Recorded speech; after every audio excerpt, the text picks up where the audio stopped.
நம்முடைய பிதாவாகிய தேவனாலும் கர்த்தராகிய இயேசு கிறிஸ்துவினால் உங்களுக்கு கிருபையும் சமாதானம் பெருகுவதாக. நாளிலும் கூட நமக்கு ஜீவனை தந்ததுமல்லாமல் பாராட்டினார் அல்லவா, அவரை துதிக்கலாமா? நீர் செய்ய நினைத்தது தடைபடாது, நீர் செய்ய நினைத்தது தடைபடாது, எனக்காக யாவையும் செய்யும் தேவனே, உம் வேளைக்காக காத்திருக்க கிருபையை எனக்கு தந்தருளும். நீ செய்ய நினைத்தது தடைபடாது, எனக்காக யாவையும் செய்யும் தேவனே. தடை போல சத்துரு வாசலை அடைத்தாலும் தடைகளை உடைக்கும் நீ என் முன்னாய் நடந்து செல்வேன். தடை போல சத்துரு வாசலை அடைத்தாலும் தடைகளை உடைக்கும் நீ என் முன்னாய் நடந்து செல்வேன். எனக்காக ஆயத்தம் பண்ணினதை என் கண்ணால் காண செய்வேன்.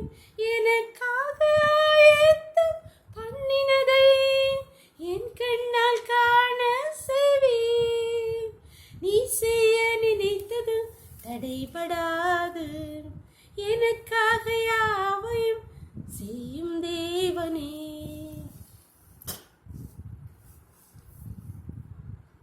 வாசிக்கிறதுக்காக யோசுவா 10வது அதிகாரம் 5 முதல் 8 வரை. அப்படியே எருசலேமின் ராஜா, எப்ரோனின் ராஜா, யர்மூத்தின் ராஜா, லாகீசின் ராஜா, எக்லோனின் ராஜா என்கிற எமோரியரின் 5 ராஜாக்களும் கூடிக்கொண்டு அவர்களும் அவருடைய எல்லா சேனைகளும் போய் கிபியோனுக்கு முன்பாக பாளையம் இறங்கி அதன் மேல் யுத்தம் பண்ணினார்கள்.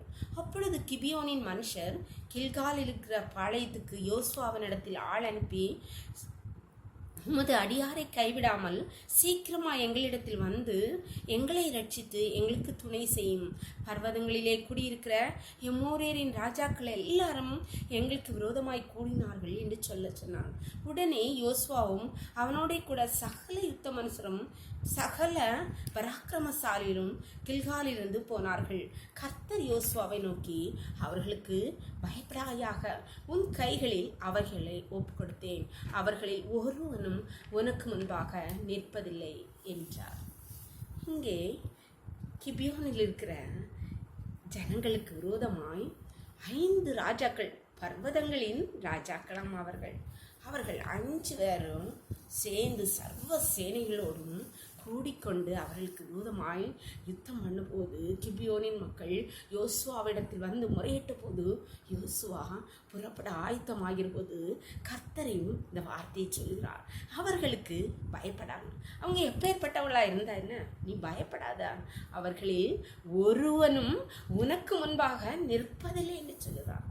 அன்பான தேவனுடைய பிள்ளைகளே, உங்களுடைய வாழ்க்கையிலே உங்களுக்கு விரோதமாக எழும்புகிறவர்கள், உங்களுக்கு விரோதமாக எழும்புகிற பிரச்சனைகள், உங்களுக்கு விரோதமாக எழும்புகிற பலவீனம், உங்களை கலங்கடிக்கிற பிரச்சனைகள் எதுவாக இருந்தா என்ன, அது மலை போல வந்து நின்னால் என்ன, நீ அதுக்கு பயப்படாயாக.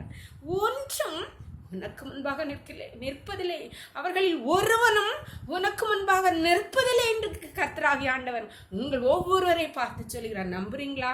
விசுவாசித்தீங்கன்னா பெற்றுக்கொள்வீங்க. ஜெபம் பண்ணலாமா? எங்களை நேசிக்கிறீங்களா அன்பின் தகப்பனே, தர்மியான நாளை கூட எங்களுக்கு ஈவாய் தந்தீங்களேப்பா, நன்றி நன்றி நன்றியப்பா. நாளின் காலை முதல் இம்மட்டுமா என்னுடைய தயவுள்ள கரம் கிருபைங்களை தாங்குதப்பா, அதனாலே பிழைச்சிருக்கிறோம் அப்பா. கொடி நன்றி தகப்பனே. இப்பொழுது மடியாளோடு இணைந்திருக்கிற ஒவ்வொரு பிள்ளைகளையும் உடைய கரத்திலே தருகிறேன் தகப்பனே. அப்பா, உடைய பிள்ளைகளுக்கு விரோதமாய் நிற்கிறார் எப்பேற்பட்ட பலவீனங்கள், பிரச்சனைகள், பாடுகள், கவலைகள், மனிதர்களுக்கு விரோதமாய் அப்பா நீங்க உடைய பிள்ளைகளுக்கு சொன்ன வார்த்தைக்காக கொடி நன்றி அப்பா. நீ பயப்படாயாக என் மகளே, நீ பயப்படாதா. அவர்களில் ஒருவனும் உனக்கு முன்பாக நிற்பதில்லை, அவைகளில் ஒன்றும் உனக்கு முன்பாக நிற்பதில்லை என்று சொல்லுபடியா நன்றி அப்பா. உடைய பிள்ளைகளுக்கு நீர் சொன்ன வார்த்தையை நிறைவேற்றுவீராக.